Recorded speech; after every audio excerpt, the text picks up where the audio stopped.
Šiandien tokį įdomų darbėlį darom. Dėsim bateriją į Zoją. Wow, šviesa dega. Kilovatų nebesimato, kiek čia, bet mes žinom, kad čia 26.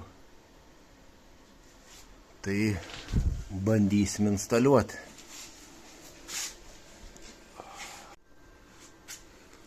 Nu va, belieka prijungti tik fiškės ir adaptuoti bateriją prie automobilio.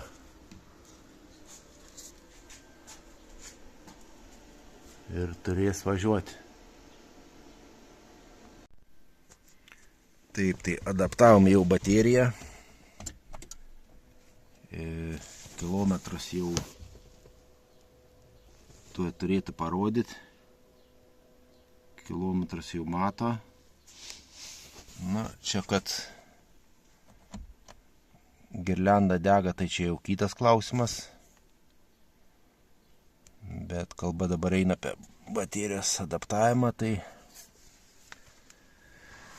va, viskas pajungta. Dabar ieškosim jau kitų gedimų, kaip sutvarkyti. Tai tiek baterijos tema, neilgas video.